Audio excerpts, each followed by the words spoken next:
दशकम् 83 रामेधगोकुलगते प्रमदा प्रसक्ते हूतानुपेतयमुनादमने मदान्धे स्वैरं समारमतिसेवकवादमूढो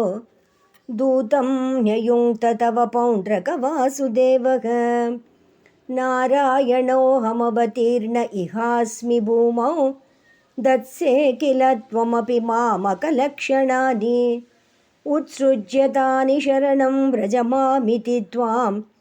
दूतो जगाद सकलैर्हसितः सभायां दूते तया तवति यादव सैनिकेस्त्वं यातो ददर्शि तव किल पौण्ड्रकीयं तापेन वक्षसि कृताङ्कम् अनल्पमूल्यश्रीकौस्तुभं मकरकुण्डलपीतचेलं कालायसं निजसुदर्शनमस्य तोस्य कालानलोत्करकिरेण सुदर्शनेन शीर्षं च कर्थितममर्धितचास्य सेनां तन्मित्रकाशिपशिरोऽपि च कर्तकाश्यां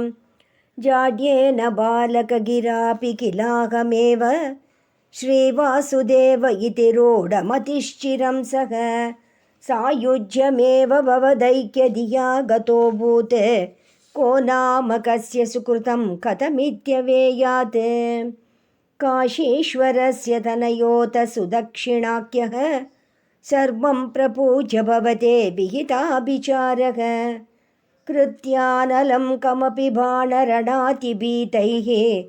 भूतैः कथञ्चन वृतैः सममभ्यमुञ्चते तालप्रमाणचरणामखिलं दहन्तीं कृत्यां विलोक्य चकितैः कथितोऽपि पौरैः द्यूतोत्सवे किमपि नो चलितो विभो त्वं पार्श्वस्थमाशु विससर्जितकालचक्रम् अभ्योपतत्यमितधाम्नि भवन्महास्त्रे हाहेति विधृतवती खलु घोरकृत्या रोषात् सुदक्षिणमदक्षिणचेष्टितं तं पुप्लोषचक्रमपि काशीपुरीमदाक्षीत् स खलु विविधो रक्षो घाते कृतोपकृतिपुरा तव तु कलया मृत्युं प्राप्तुं तदा खलतां गतः नरकसचिवो देशक्लेशं सृजन्नगरान्तिके जडिति हलिना युद्धन्नद्धाः पपाततलाहतः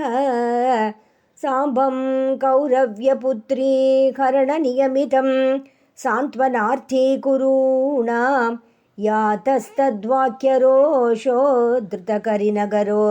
मोचयामास रामः ते घात्या पाण्डवेयैः इति यदुपृतनां नामुचस्त्वं तदानीं तं त्वां दुर्बोधलीलं पवनपुरपते तापशान्त्यै निषेवे सर्वत्र गोविन्दनाम संकीर्तनं गोविन्द गोविन्द।